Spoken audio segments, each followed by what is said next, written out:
Nous disons encore shalom à vous qui avez choisi de partager ces instants avec nous et d'être dans sa présence. Ils sont heureux, ceux-là que l'Éternel a admis dans sa présence. Voici ce que la Bible me dit. Sois donc dans la joie parce que le Seigneur est avec toi. Tu as été sélectionné parmi les vivants afin que tu puisses bénéficier de cette grâce. Voilà pourquoi nous disons caribou, voilà pourquoi nous disons sois les bienvenus. Amen. Amen. Que mon Dieu vous bénisse. Amen. Nous voulons poursuivre notre série d'enseignements que nous avons commencé il y a beaucoup de temps maintenant. Et dans cette série, ce matin, nous allons parler du rafraîchissement de l'honneur. Alléluia. La fois passée, nous avons parlé du rafraîchissement de la force et nous avons essayé d'aller dans les détails pour que nous puissions comprendre c'est quoi la force et pourquoi le Seigneur utilise la force. Il veut que tu puisses rafraîchir ces domaines là-bas. Alléluia. Je te crois être restauré dans ta force et que tu es en train d'avancer normalement. Et ce matin, il y a quelque chose que le Seigneur voudrait que nous puissions restaurer en nous ou il veut restaurer en toi. Cette chose, nous l'appelons l'honneur. Alléluia. Voilà pourquoi ensemble, nous allons lire quelques passages afin de comprendre ce quoi le Seigneur voudrait faire. Nous avons 3 passages qui vont nous accompagner dans cet enseignement. Le premier est tiré du livre de Job, chapitre 1er, le verset 3. Le second est tiré du livre de 1 Samuel, chapitre 2, le verset 30. Et le troisième est tiré du livre des Actes des Apôtres, chapitre 3, le verset 19 au verset 21. Alléluia. Et sans plus tarder, je vais te demander de te tenir debout en l'honneur à la parole de Dieu, où nous allons lire ces premiers passages que Dieu nous donne. Nous sommes dans la version Louis II 1910 au nom de Jésus-Christ. Job, chapitre 1er, le verset 3, voici ce que la loi me dit.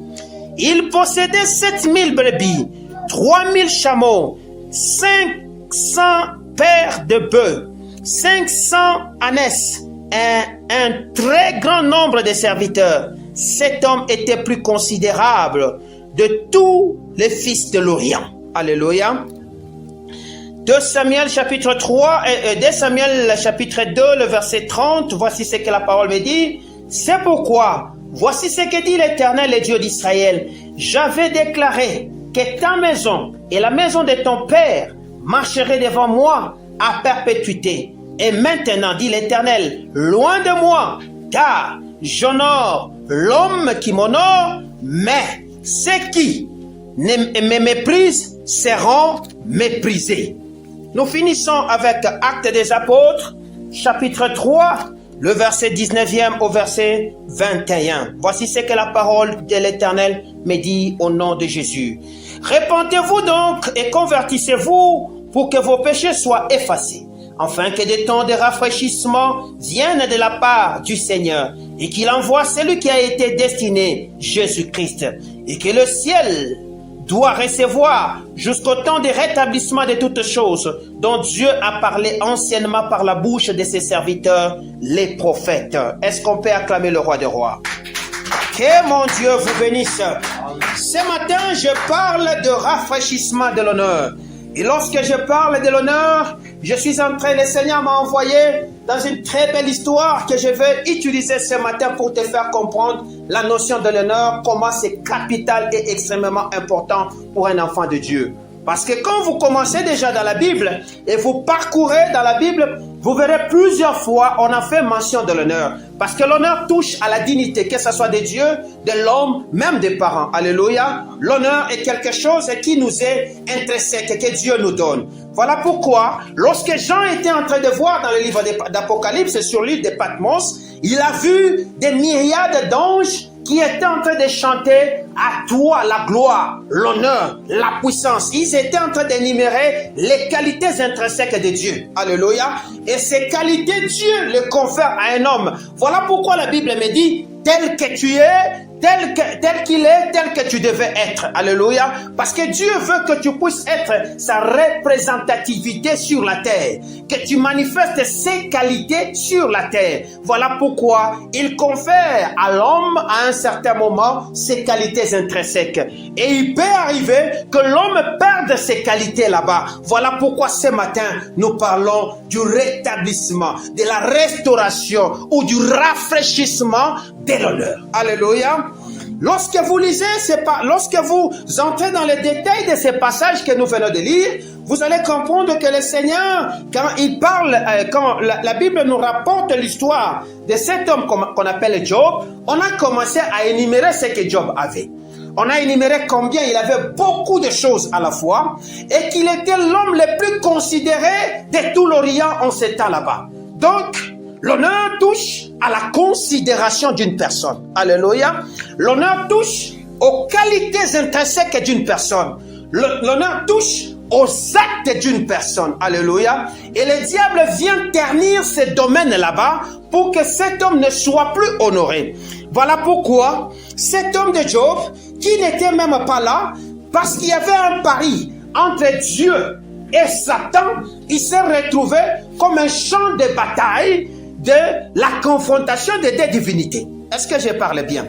À cause de ses paris, il va perdre ses bœufs. À cause de ses paris, il va perdre ses enfants. À cause de ses paris, il va perdre ses serviteurs. À cause de ses paris, il va même tomber gravement malade pour commencer à développer des ulcères, s'asseoir sur les cendres et pire encore, ses amis vont le pousser à maudire Dieu en disant que c'est lui qui est à la base de ces différents maux ou de ces différents malheurs qu'il était en train de subir en ces temps là-bas.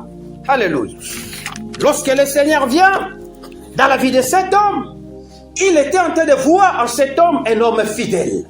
Un homme qui était vraiment très fidèle. Et cette fidélité va attiser ce que nous appelons la jalousie de Satan. Et Satan, dans son armée, dans sa stratagème, va aller demander l'autorisation pour qu'on touche à cet homme là-bas. L'honneur de cet homme n'était pas seulement perdu, mais il avait perdu beaucoup de choses matériellement. Il avait aussi perdu même la perception de ses proches. Quand l'honneur d'un homme est perdu, c'est-à-dire la considération que tu as vis-à-vis de tes amis va se perdre. La considération que tu avais dans ta famille va se perdre. La considération que tu avais dans la communauté va se perdre. Voilà pourquoi tu vas te retrouver isolé. Et personne ne va te considérer comme tel. Parce que l'honneur a été comment? Terni.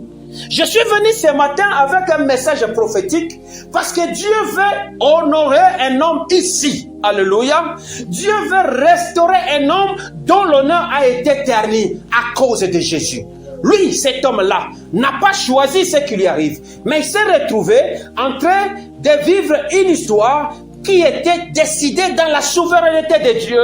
Et dans cette histoire qu'il est en train de traverser comme épreuve, les uns en ont profité pour dire, il a été banni, il a été maudit, c'est un inutile. On a tout dit sur lui. Son honneur a été comment? Terni. Il a perdu bien meubles et immeubles. Il a perdu de connaissances, il a perdu de contacts. Les hommes l'ont exploité. C'est cet homme-là que le Seigneur veut rafraîchir. C'est ce que nous appelons l'honneur. C'est dans cet homme-là que le Seigneur veut restaurer ce qu'il avait perdu.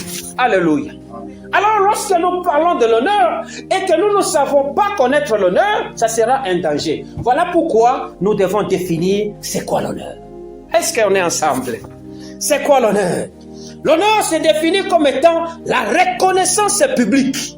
Alléluia. La reconnaissance publique.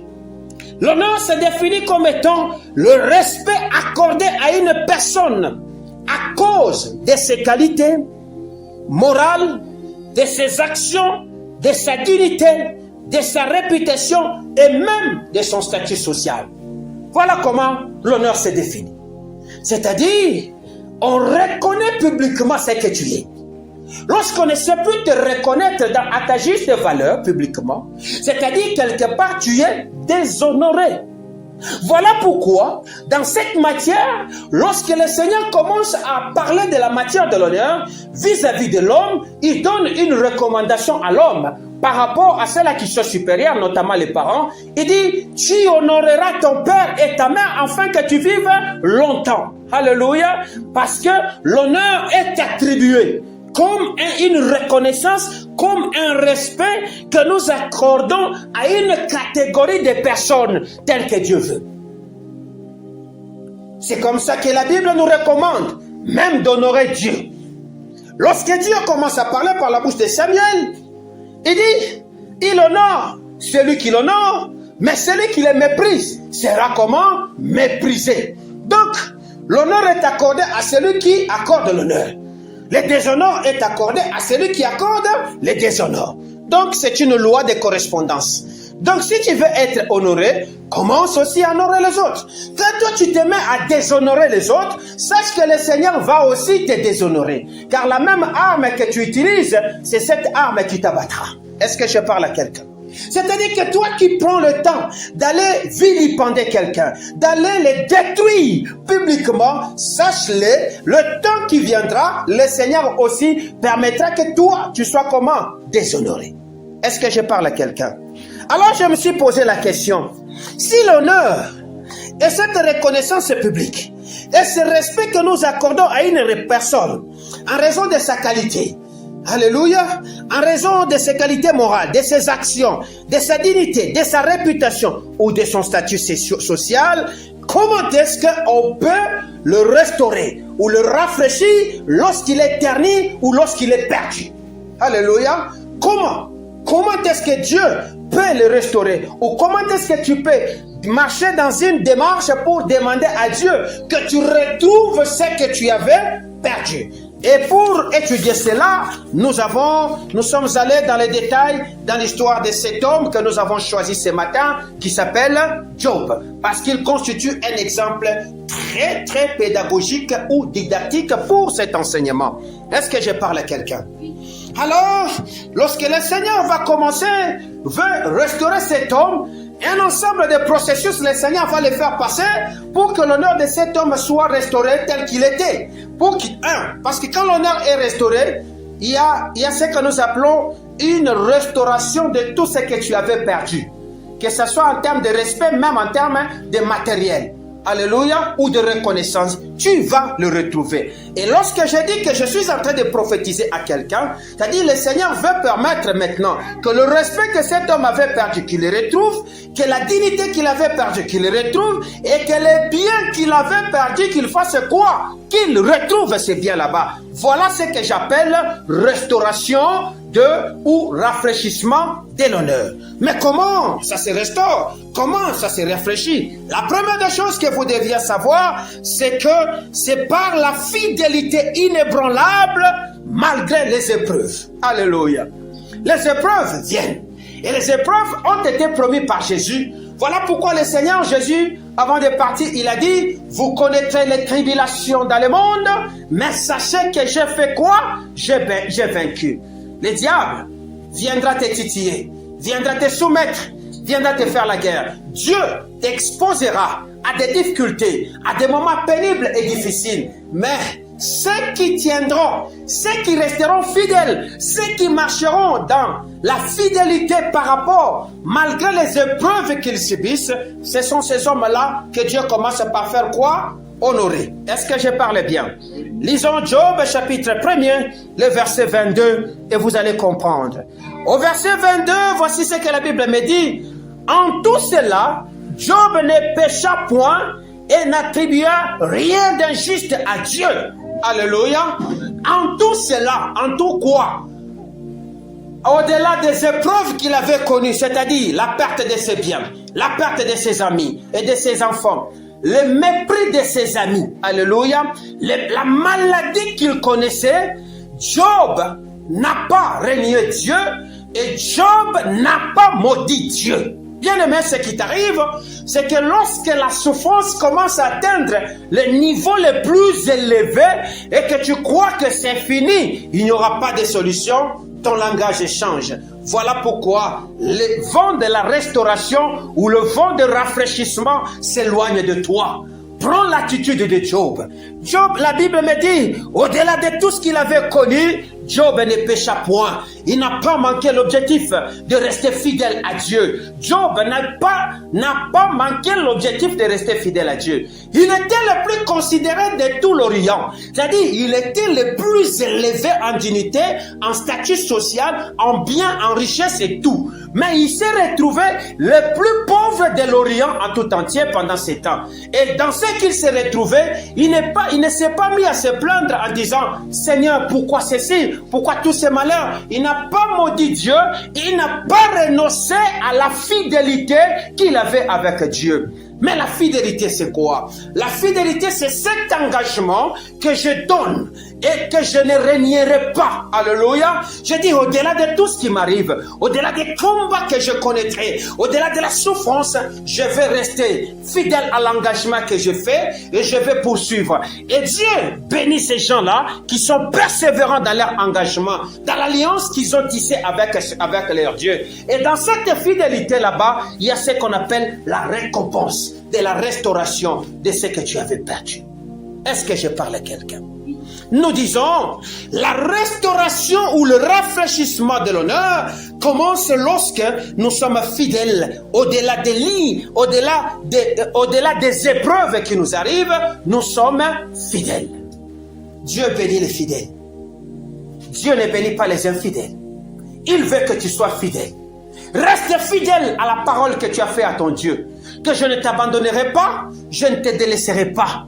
Quand mon père m'abandonnera, quand ma mère m'abandonnera, quand la société me délaissera, lorsque je me retrouverai seul, je serai avec toi. Parce que tu es mon père et que je suis ton fils. Est-ce que je parle bien? N'abandonne pas. Parce qu'aujourd'hui, tu cherches et tu ne vois pas. N'abandonne pas.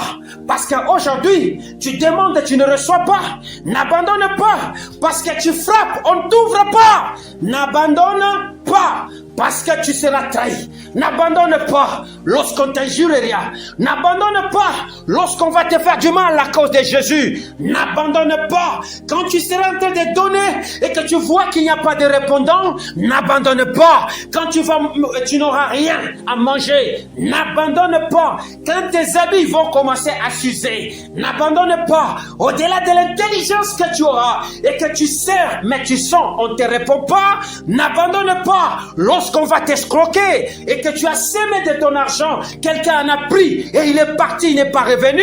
N'abandonne pas lorsque tu demanderas et que tu verras que le ciel est devenu un ciel d'airain. N'abandonne pas lorsque tu vas planter et que tu sens que la terre est devenue dure comme le fer et que ça ne pousse pas. N'abandonne pas quand tu sors le matin et que tu rentres le soir, ça n'entre pas. N'abandonne pas lorsque tu es là, tes amis te fuiront. N'abandonne pas lorsque dans l'église on ne te donnera plus. N'abandonne pas, le pasteur ne passe plus. N'abandonne pas, tu pries, tu n'entends pas. N'abandonne pas, reste fidèle. Le Seigneur qui est juste va t'honorer bientôt. Est-ce que je parle à quelqu'un? Pourquoi? Parce que c'est dans cette profonde détresse que Job avait connue. Il a refusé de maudire Dieu. Il a refusé de renoncer à sa foi. Il est resté fidèle parce que la foi est une ferme assurance des choses qu'on espère et une démonstration de celles qu'on ne voit pas. Je sais que mon Rédempteur est vivant. Il ne m'abandonnera pas. C'est ce que Job disait. Au-delà de la souffrance des ulcères qu'il avait, il disait, je sais qu'il ne m'abandonnera pas. Les enfants étaient en train de mourir. Il disait, je sais qu'il ne m'abandonnera pas. On était en train de l'informer. Autant de troupeaux sont morts. Il disait, je sais. On a escroqué. Il dit, je sais. Alléluia. Je sais qu'il ne va pas t'abandonner. Les années se sont passées, je sais qu'il ne va pas t'abandonner. Tu as 5 ans au mariage, pas d'enfant, je sais qu'il ne va pas t'abandonner. Tu as 10 ans depuis que tu as fini les études, je sais qu'il ne va pas t'abandonner. Alléluia. On t'a chassé du boulot sans cause, il ne va pas t'abandonner. Reste fidèle. Est-ce que je parle à quelqu'un? Parce que la fidélité est le fondement de la restauration. Est-ce que je parle à quelqu'un? La fidélité est le fondement, la pierre angulaire sur laquelle est bâtie la maison qui s'appelle la restauration. La restauration ne vient pas chez les infidèles, mais la restauration vient chez les fidèles.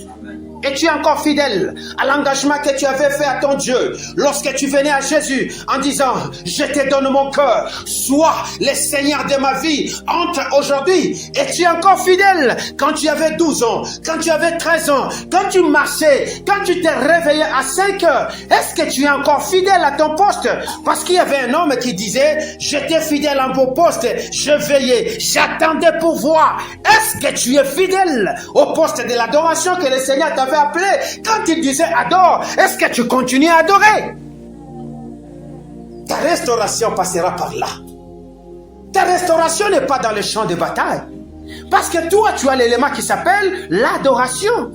Il t'a apparu pour dire, toi adore. Il est apparu à l'autre, il dit, toi combat. Il est apparu à l'autre, il a dit, va évangéliser. Il est apparu à l'autre, il a dit, essaye de me lire seulement. Comprends-moi, alléluia. Mais tu ne comprends pas le modèle. Tu cherches Dieu dans d'autres modèles. Tu veux le trouver dans des prophéties et ailleurs. Il est apparu à toi dans le modèle qu'il a choisi d'apparaître à toi. Reste fidèle dans ces modèles-là. Est-ce que je parle à quelqu'un? Deuxième des choses. Comment Dieu restaure-t-il? Est-ce qu'on peut calmer cet enfant, mon Dieu? Comment Dieu restaure-t-il l'honneur? Alléluia. Dieu restaure l'honneur par la confrontation avec Dieu et la révélation de sa grandeur. Est-ce qu'on peut encore lire? La confrontation avec Dieu et la révélation de sa grandeur. Il va se confronter à toi. Alléluia. Job chapitre 38, verset 41. Voici ce que la loi me dit. Job chapitre 38, le verset 41. La Bible me dit ceci au nom de Jésus.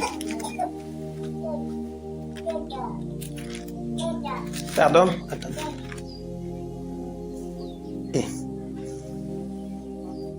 Pardon. Je suis à Job, oui. Attendez, j'ai mal noté quelque part.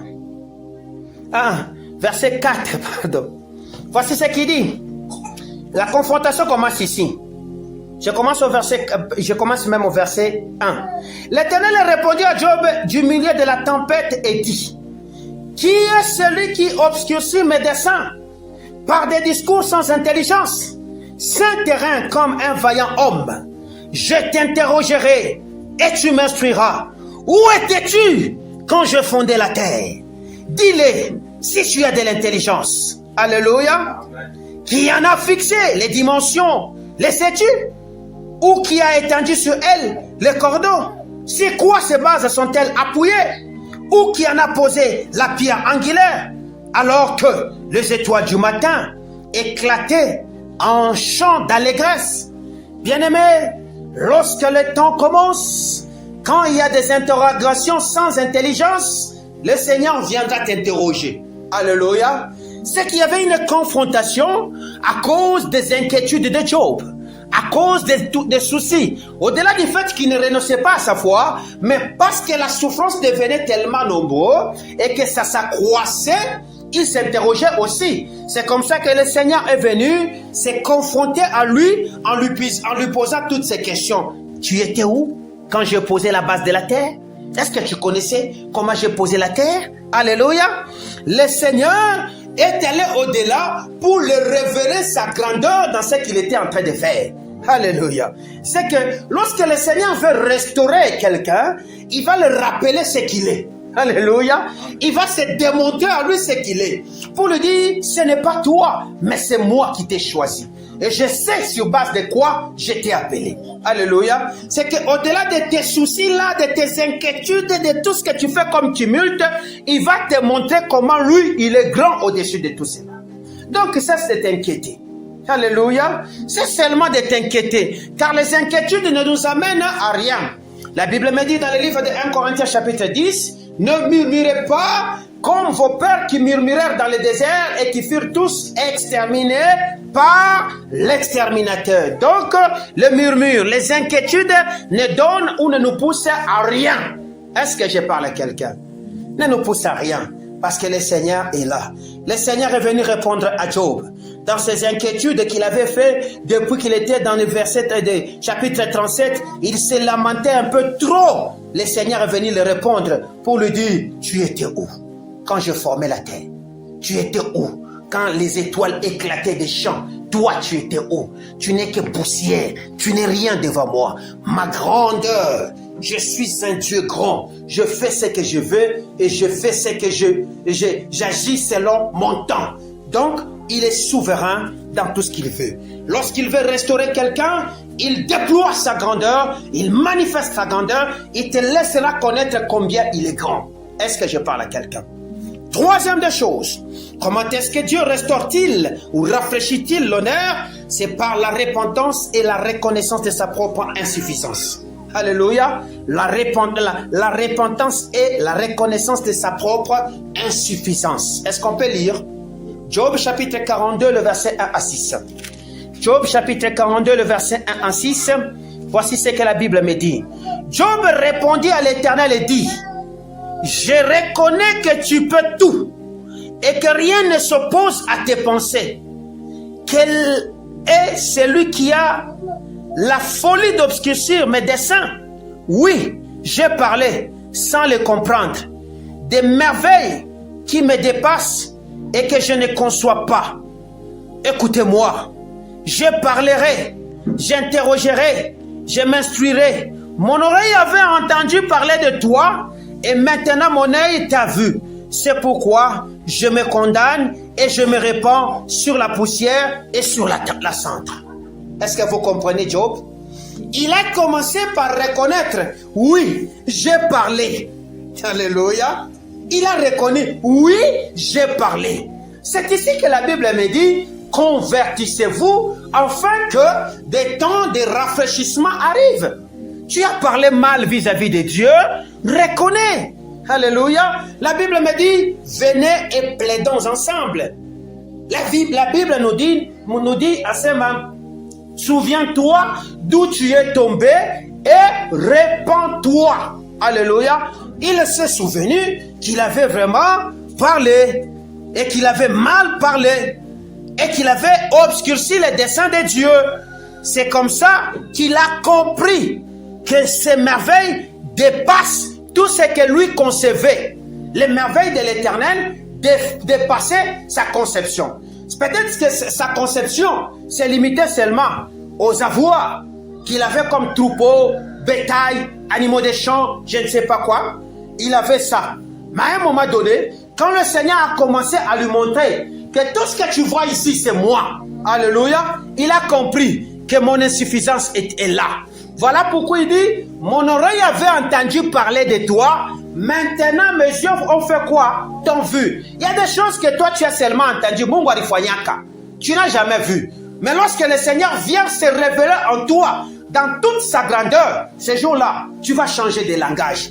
Au lieu d'arriver jusqu'à ce point, pour que ta restauration devienne facile, qu'est-ce que tu as à faire? Il faut seulement te reconnaître, c'est-à-dire te repentir de tous tes propos discourtois vis-à-vis de ces dieux et reconnaître ton insuffisance. Alléluia. C'est alors que tu vas déclencher le processus de restauration de l'honneur. Déclencher, ouvrir, commencer, permettre à Dieu de faire quoi? De te restaurer dans ce que tu avais perdu. Est-ce que je parle à quelqu'un? Quand Job a commencé à reconnaître, c'est alors que le Seigneur a commencé le processus de la restauration de ce qu'il avait perdu. Parce qu'il a reconnu la grandeur de Dieu et que Dieu peut tout. Au-delà de ce que nous imaginons. Est-ce que tu sais que Dieu peut tout? Au-delà de ce que tu imagines. Il est ici un Dieu puissant, un Dieu redoutable, un Dieu riche, un Dieu plein de grâce, un Dieu plein de force, un Dieu tout puissant. Il fait ce qu'il veut. Il élève celui qui l'élève, il rabaisse celui qui le rabaisse. Mais il attend seulement que tu lui sois fidèle. Est-ce que je parle à quelqu'un? La quatrième des choses, dans cette démarche, qui est la dernière, que Dieu fait, lorsqu'il fait le travail de la restauration dans la vie d'un homme, c'est que c'est par la restauration matérielle et relationnelle que Dieu agit. Alléluia. Lorsque tu commences à voir le matériel restauré et les relations restaurées, sachez qu'il a commencé à rafraîchir ton honneur. Nous lisons quelque part, nous sommes dans Job chapitre 7 et 42 verset 7, on va sauter 10 à 12. Est-ce que je peux lire? 7, la Bible dit, après que l'Éternel y adressé ses paroles à Job, Il dit à Eliphaz et à Théman, ma colère est enflammée contre toi et contre tes deux amis, parce que vous n'avez pas parlé de moi avec droiture comme l'a fait mon serviteur Job. Alléluia. La colère de Dieu s'est enflammée sur Eliphaz et Théman parce qu'ils n'avaient pas bien parlé en faveur de Dieu. Alléluia. Comme Job qui avait changé son langage et a bien parlé en faveur de Dieu. Bien-aimé, c'est intriguant aujourd'hui de voir des chrétiens qui disent nous sommes venus accompagner des hommes sur la terre. Nous ne valons rien. Et pourtant, ils ont un Dieu tout-puissant, le créateur de toutes choses. Ces paroles énervent Dieu et déshonorent Dieu. C'est comme ça que celui qui déshonore Dieu, Dieu aussi fait quoi? Les déshonore. Et toutes ces personnes qui disent ce genre de paroles, vous verrez leur vie faire quoi? Tomber. Parce que ils ont déshonoré Dieu, Dieu les a aussi déshonorés. Est-ce que je parle à quelqu'un? Alors, voici ce que le Seigneur va commencer à faire. Le Seigneur dit ceci, la Bible me dit au verset 7, il dit à Théman, il dit à Eliphaz, parce que vous m'avez déshonoré, ma colère s'est enflammée sur vous. Celui qui déshonore Dieu, celui qui parle mal contre Dieu, il attire la colère de Dieu sur lui. Voilà pourquoi la Bible me dit dans le psaume, je crois 105, ils étaient peu nombreux, ils allaient de nation en nation, Dieu ne permit à personne de les opprimer. Ne touchez pas à mes rois, ne faites pas du mal à mes serviteurs. Ne touchez pas aux voix que Dieu utilise pour parler. C'est-à-dire, toi, tu vas dire, moi, je n'ai pas parlé en mal contre Dieu, mais tu as parlé au roi de l'Éternel, c'est-à-dire aux représentants de Dieu. Ne savez-vous pas que Dieu parle en eux? Alléluia. Alléluia. Allons-y plus loin. Après avoir fait, lisons le verset 10 au verset 12. Voici ce que la Bible dit. L'Éternel rétablit Job dans son premier état. Quand Job y priait pour ses amis, et l'Éternel lui accorda le double de ce qu'il avait possédé. Les frères, les sœurs, les anciens amis de Job vinrent tous les visiter. Ils mangèrent avec lui dans sa maison et ils les plaignirent et les consolèrent de tous les malheurs que l'Éternel avait fait venir sur lui. Et chacun lui donna un kessika, un anneau d'or.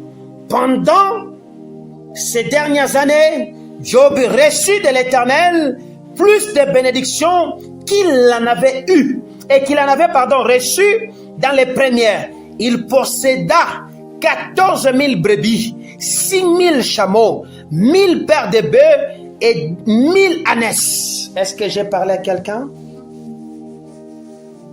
Parce que Job est allé prier pour ses amis qui avaient mal parlé contre lui, Job et Dieu, et il a demandé pardon.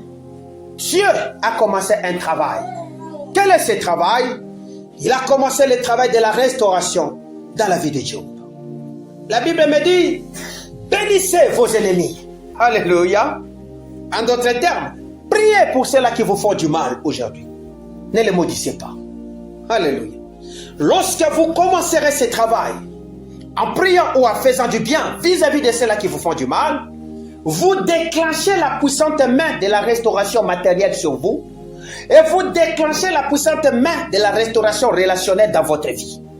Et c'est comme ça que Job est allé voir l'intervention de la restauration dans sa situation au travers de ces choses. Alléluia.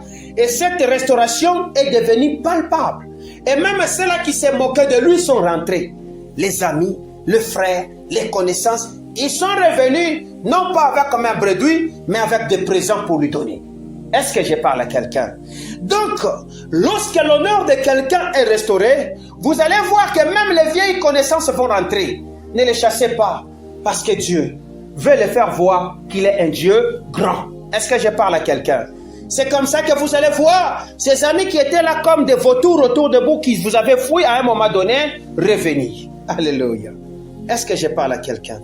La foi de Job dans ses épreuves, la patience de Job dans ses épreuves, l'humilité de Job dans ses épreuves ont fait que l'Éternel pouvait intervenir dans sa situation.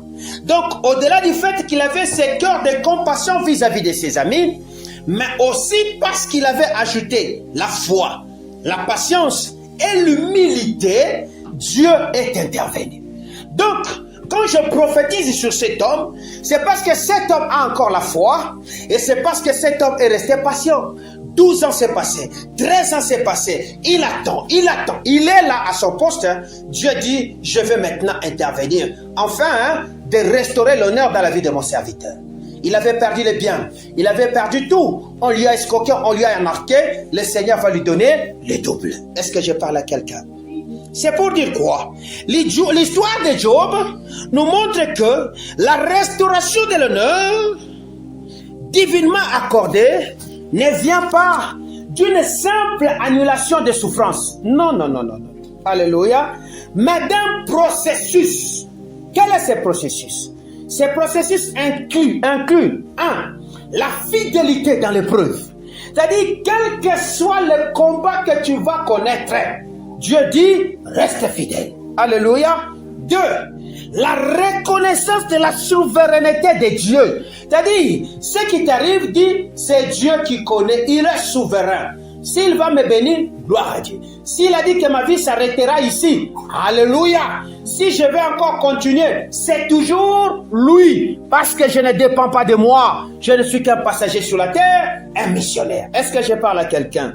Et la troisième des choses, dans ce processus de rafraîchissement de l'honneur, c'est que c'est une profonde transformation intérieure. Dieu attend que tu changes dans ton intérieur. Ton mauvais caractère, alléluia, où tu parlais en mal vis-à-vis de Dieu doit changer.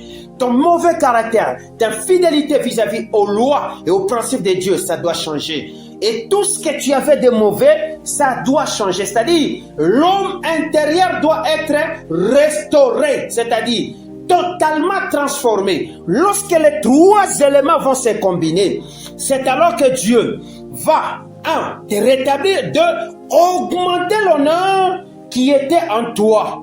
Alléluia. Parce que tu lui es resté comment? Fidèle. Est-ce que j'ai bien démontré? Que mon Dieu vous bénisse. Est-ce que j'ai bien démontré? Que mon Dieu vous bénisse.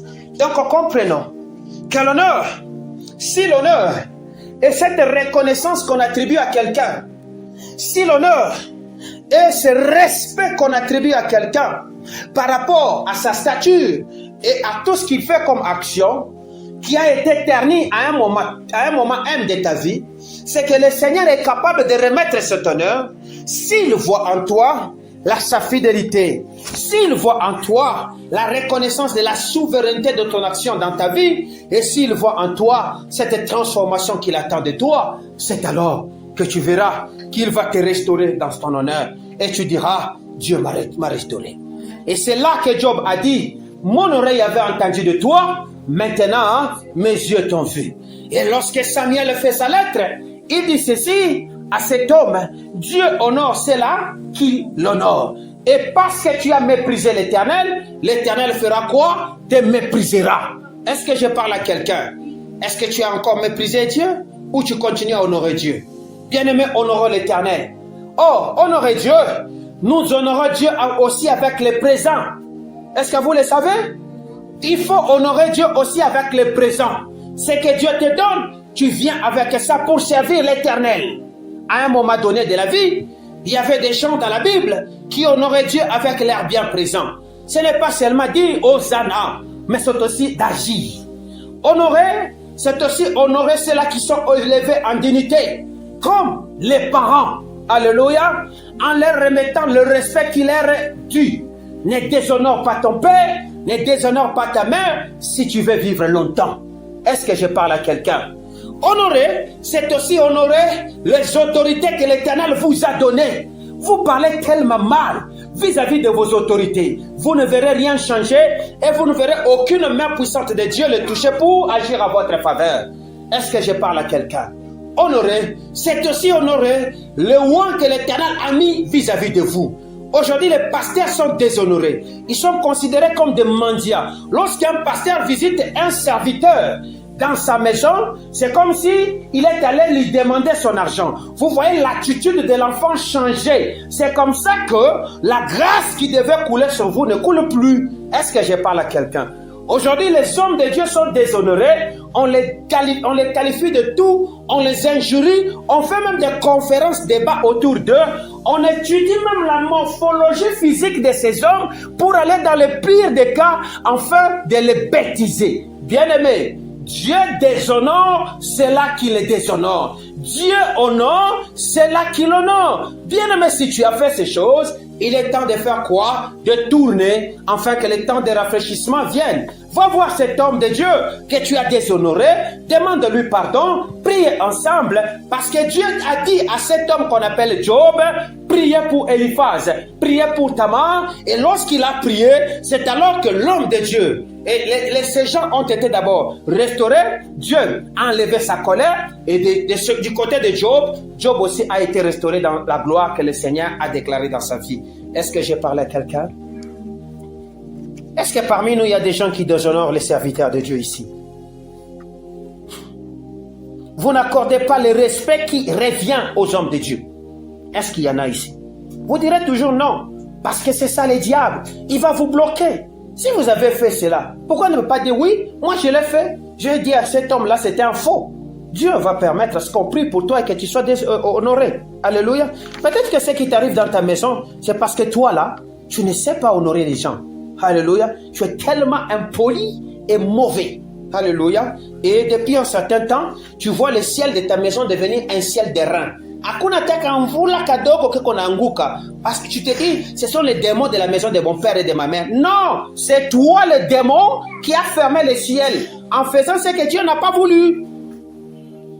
Tu vas perdre tes biens, tu vas perdre tes enfants, tu vas même perdre ta santé parce que tu es seulement en train de déshonorer quelqu'un. Alors faisons attention. Est-ce que nous sommes ensemble? Dieu dit rafraîchissement de l'honneur. L'honneur est un élément qui est parmi les éléments qui entourent le trône de grâce. Dans le trône de grâce, il y a un élément qui s'appelle l'honneur, qui agit comme une lampe qui éclaire le trône de notre Dieu. Quand toi tu honores Dieu, il ramène cette lumière sur toi. Et c'est comme ça que tu seras aussi honoré. Mungu akubariki sana. Est-ce qu'on peut acclamer le roi des rois? Est-ce qu'il y a des questions à mes